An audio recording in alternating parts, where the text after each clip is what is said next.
Hey guys, it's Casey, and today I'm in my Halloween costume. I'm Mikasa from Attack on Titan, and I'm gonna do the spooky, scary writing tag by Emma T. Fink. Or I'll link her original video in the description so that you can check out her channel. So basically, this tag is about your work in progress. So I'm working on a science fiction novel. I'm not sure if it's categorized as young adult or adult yet, but it's a science fiction novel. Basically, it takes place in the future when the whole globe has been unified following a nuclear world war, and society is kept at peace by government-developed superheroes. So that's basically the premise that the story is based on. My work in progress is currently sitting around 20,000 words, so it's pretty small so far. I haven't really gotten deep into writing it, but I am somebody who likes to plan ahead, so I have a lot planned. Okay, so the first question is ghost. Have you ever originally put a character, scene, or theme, or something like that into your book and then later taken it out? For me, the answer is yes, absolutely. I do that all the time. Usually it takes place in the outlining process. Okay, the second question is Bat. Who is the most misunderstood character in your work in progress? So in my work in progress, the most misunderstood character is definitely Alethea. She is a character that is motivated purely by ideals. In my opinion, characters motivated purely by ideals often seem distant and almost artificial in a way because, it's pretty much up for debate whether people who are motivated purely by ideals even exist in the first place. While that character simultaneously believes that they are the most genuine, easy to understand people, other people will either see her as, oh, this perfect paragon who's like an embodiment of all of these ideals, or they'll see her as, someone who's fake and, trying to appear better than she really is, whereas she believes that she is very genuine, yet she also has a more realistic view of herself, that she doesn't believe that she's this perfect representation of all these ideals that she believes in. The reason I created her is because one of the themes that I'm trying to explore in my novel is the idea of truthfulness versus comfortableness. There's a question of whether or not there is a conflict between truthfulness and comfortableness. In today's climate, that's quite a relevant topic, but it doesn't really help the other characters understand her that she's the only one in her friend group that's a gorilla. Jack-o'-lantern. So what's your most common source of inspiration to write? For me, I have a blessing and a curse that I am a perfectionist. So old, horrible writing is my biggest motivation to write and get better at it, because the only way to get better at writing, once you've gone through all the tutorials, etc., is to practice and keep writing. For me, when I get frustrated about my bad writing, I just want to write more, make it better, and I guess that would be my most common source of inspiration. But in terms of what gave me inspiration for my novel in the first place, that would be just looking at the world around me. The world has gotten increasingly more complicated, because wouldn't you say that life was a lot simpler back in the old days? Even if it wasn't as good as it is now, if you were a man, you just went into whatever career your father was in, your whole life was kind of settled for you, everything was just, you just do what you're told, basically. I mean, that's obviously an oversimplification of it, but these days, especially with the advent of the internet, life has gotten a lot more difficult, or maybe I shouldn't say more difficult, but more complicated. I have not yet been alive for 2 decades. I'm 19 right now, so I've been growing up in this increasingly complicated world, and I've watched it get more complicated. I mean, you could argue that's just because I've been growing up and I'm more aware of the complications, but I just feel like we're living in an especially difficult to comprehend era right now.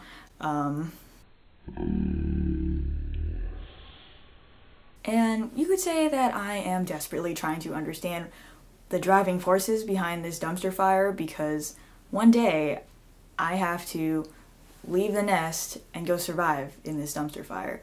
Writing kind of lets me explore humanity, society, and government, things like that, in a safe space. Not to say nothing dangerous happens in my projects, but safe for me, nothing happens to me, so. Zombie, preferred form of writerly fuel, as in food, like coffee or tea. Well, I don't drink coffee or tea, so for me, it is definitely chocolate and other bad for you snacks. I know it's a problem, so I try not to do it as much. I also like cheese puffs and pirate booty, but I try not to eat those as much when I'm typing because of the powder gets all on my fingers and I'm gonna make my keyboard all dirty and that's gross. So yeah. Vampire, cheesiest trope that ended up in your novel. For me, I haven't actually written out this plot yet, but I am planning to include a love triangle, but not the typical like YA fiction trope where there's a girl and two guys that are both in love with her and she can't choose which guy, because, you know, you should always go with the nice guy. The bad boys, they usually have all this baggage that they're just not ready to be in a relationship. So obviously you should choose the good boy, like the good or the nice guy. I don't even know what the conflict there is for these girls, but okay. Anyway, well, in my novel, it's more like the anime style love triangle. If you watch anime, you'll probably know what I'm talking about, where character A likes character B, but character B likes character C, and character C doesn't care. So it's like, it's more like that. It's not like characters A and C both like character B. It's not like that. It's, you know, it's different. That being said, it's still a cheesy trope, so I'm still not sure if I'm gonna keep it in though, because I'm not very good at writing romance. Spider, what's the character from your work in progress that's fine up close, or I'm sorry, fine from afar? Spider, what's a character in your work in progress that is fine from afar but you wouldn't want to interact with up close? So in my work in progress, that character is definitely Mimi. Well, for one, her superpower involves poison, so you wouldn't want to get too close to her. There's also the aspect that she is an aspiring hero, so of course the government will make sure that she looks great on TV, you know. But, you know, when you meet her in person, she's just, there's something just a little off about her, you know. Frankenstein's monster, have you ever split one character into two or combined two characters into one? I have done that before, not in this particular project, or I've done both of those things in previous projects. Like in the beginning of drafting, I tend to vomit out like way too many characters, and then later on I realized, oh, these two people kind of serve the exact same purpose, so I'll just smash them together into one. Skeleton, best tips for adding character baggage without info dumping. Like Emma T. Fink said, the one who created the tag, I agree that dialogue is a great way to get character backstory and baggage across. However, I would like to add that I think it's still important that you add like description, especially of body language and things like that, to break it up a little bit, and especially take into consideration how that character would explain whatever their baggage is, or like how they see it as opposed to how it is seen like objectively by you, the writer, because that, like, it can still be an info dump if it's in dialogue, if they're just sitting there explaining their entire backstory from beginning to end, you know what I'm saying? So yeah, so if you're going to go the dialogue route, you should be sure to break it up a little bit. But again, I'm not published, so, you know, take what I say with a grain of salt, but that is my personal experience with adding character baggage in dialogue. But another way that I think is really great is to add behavioral foreshadowing, and what I mean by that is that this backstory or baggage should have some sort of impact on the way the character behaves. Like, maybe this is just because I'm really involved in anime fandoms, but I see a lot of, like, OCs that have this horrid, horrifying, like, terrible backstory that has absolutely no impact on their personality or behavior. I don't think you should make it super obvious, but if you add, like, a lot of little things, then readers can go back and when they reread it, they'll see, oh, this actually foreshadowed that this, you know, this part of their baggage or backstory or whatever, like earlier in the book, but they may not necessarily notice it right away.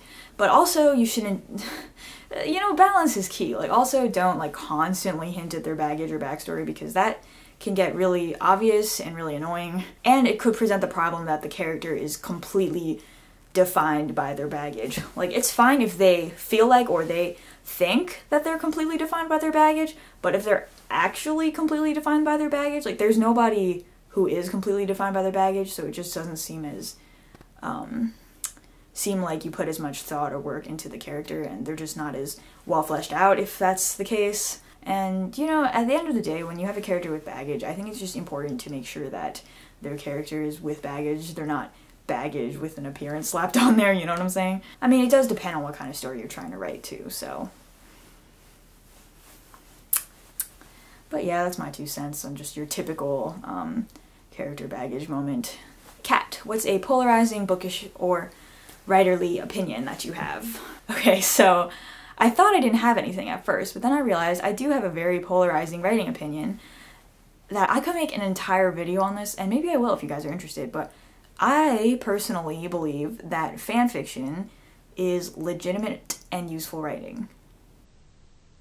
And I think that the concept of fanfiction does not inherently violate US copyright laws. Because I've seen a lot of author-tubers say that because they don't want their work stolen.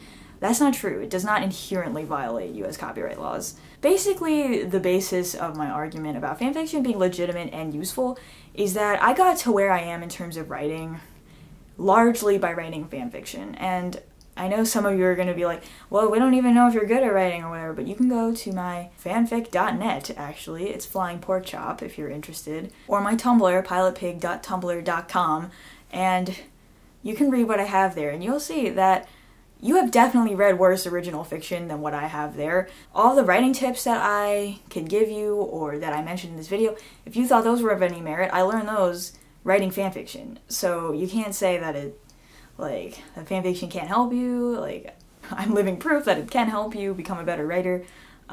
If you want, I can post, like, my first fanfiction next to my most recent fanfiction, and then you can see that one is significantly better than the other. Oh god, but please don't make me do that because that will be freaking embarrassing. So anyways, I get very opinionated about this because it just annoys me so much that people say that it's not legitimate. I mean, yeah, you can't publish it because obviously it is based on the work of somebody else, but that doesn't mean it's not writing. Like, just because it's not published doesn't mean it's not writing. So yeah, fanfiction can be a useful tool, and though there is a lot of crappy fanfiction out there, there's also a lot of crappy published writing and original writing out there, so you can't use that as an excuse that fanfiction is illegitimate. And okay, I'm just saying. But yeah, if you'd like to see me rant about that more, I can make a video about it and talk more about the copyright thing, and how I feel about making money off writing fanfiction. So if you'd be interested in seeing that, tell me in the comments and I will make that. But anyways, so the last question is demon. Most frequent writing distraction, and for me that is definitely YouTube, because I write on my laptop and I like to listen to music while I write, and I have all these playlists that I created. So when I go to click on one of the playlists, sometimes I'll see something in my recommended and I'll be like, ooh, I kind of want to watch that. Okay, I'll watch one video and then get to writing. And then I'll click on it and just, I just get sucked into the wormhole of, random time-wasting YouTube videos, you know what I'm saying? Like, yeah. It's a bad habit of mine that I need to try to overcome. But that is my current most frequent distraction. So that was my spooky, scary writing tag. Again, I'm not the original creator, is Emma T. Fink. Well, I'll link in the description if you'd like to check out her channel. She also has a Twitter. If you want to check that out too, I'll link that as well. So thank you guys for watching. I hope you enjoyed, and I'll see you guys in another video. Bye!